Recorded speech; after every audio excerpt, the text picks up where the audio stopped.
Hello friends, welcome back to my channel. তো আজকে আমরা আলোচনা করব সোশ্যালাইজেশন প্রসেস, সামাজিকীকরণের প্রক্রিয়া।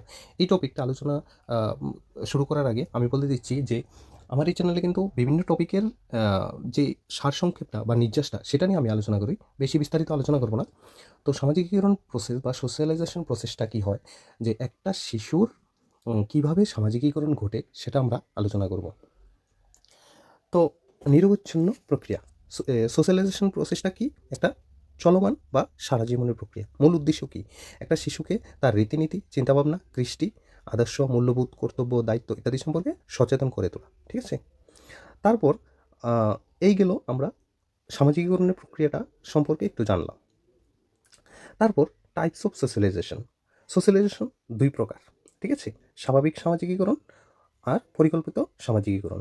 নরমাল সোশ্যালাইজেশন আর হলো প্ল্যান্ড সোশ্যালাইজেশন। ঠিক আছে? তো সামাজিক স আ সামাজিক স্বাভাবিক সামাজিকীকরণ। স্বাভাবিক সামাজিকীকরণের মধ্যে রয়েছে স্বতঃস্ফূর্তভাবে খেলার মাধ্যমে পরিবার ও খেলার সাথী সমূহের মধ্যে যে মিথস্ক্রিয়া হয়, ঠিক আছে? মিথস্ক্রিয়া হয় সেটা নিয়ে স্বাভাবিক সামাজিকীকরণ কথা বলি, ঠিক আছে? আর দ্বিতীয় পরিকল্পিত সামাজিকীকরণ, যেখানে বিদ্যালয় বা প্রথাগত প্রতিষ্ঠান, যেখানে আমরা দেখি বিদ্যালয়ে পাঠ্যক্রম ও সহপাঠ্যক্রমিক কার্যক্রমের মাধ্যমে সামাজিকীকরণে সাহায্য করা হয়। এটাই হলো পরিকল্পিত সামাজিকীকরণ। মানে এক কথায় আমরা স্বাভাবিক সামাজিকীকরণে দেখব কি যা স্বতঃস্ফূর্ত খেলার মাধ্যমে পরিবারের বিভিন্ন মানুষ বা পাড়ার মানুষ বা বিভিন্ন খেলার সাথীর সঙ্গে যেভাবে মানে মানুষ মিশে মিথস্ক্রিয়া করে সেটার মাধ্যমে যে রীতিনীতি আচার-আচরণ শেখে সেটার নামই হলো স্বাভাবিক সামাজিকীকরণ। আর পরিকল্পিত সামাজিকীকরণ যেখানে একটা প্রতিষ্ঠান থাকবে, প্রথাগত প্রতিষ্ঠান, যেমন ধরুন বিদ্যালয়, ঠিক আছে? সেখানে পাঠ্যক্রম থাকবে এবং সহপাঠ্যক্রমিক কার্যাবলীর মাধ্যমে সামাজিকীকরণ ঘটে। এটাকে বলা হয় পরিকল্পিত সামাজিকীকরণ। ঠিক আছে? তারপর হলো টাইপস অফ কারিকুলাম। পরিকল্পিত পরিবেশের ২ প্রকার। ঠিক আছে? এই যে আমরা বললাম একটু আগে পরিকল্পিত পরিকল্পিত সামাজিকীকরণ। এটাকে আবার ২ ভাগে ভাগ করা হয়েছে। কি? দেখুন, ইতিবাচক পরিবেশ আর নেতিবাচক পরিবেশ। ঠিক আছে? ইতিবাচক পরিবেশে দেখুন, যে সামাজিক শিখন শিক্ষার্থীর মধ্যে আনন্দ ও কর্মোদ্যোগের কারণ হয়।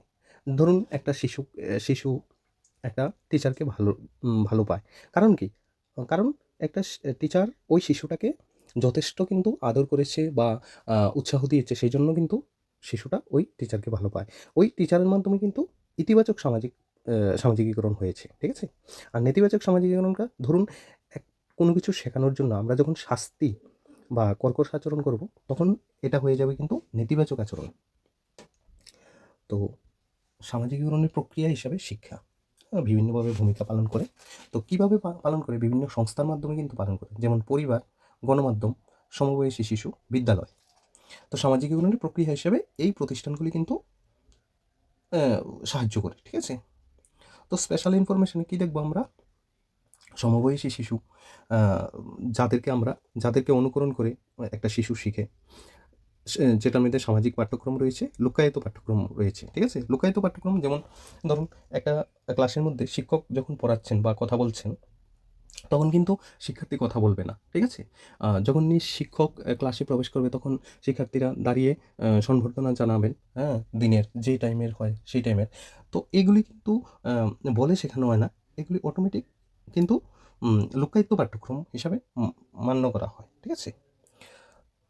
তো ফ্রেন্ডস, এই ছিল সামাজিকীকরণ প্রক্রিয়া একটা সংক্ষিপ্ত আলোচনা। আমরা কি দেখলাম?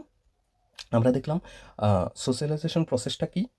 টাইপস অফ সোশ্যালাইজেশন, তারপর অ ইতিবাচক পরিবেশ, নেতিবাচক পরিবেশ, কি প্রতিষ্ঠান রয়েছে সেগুলি।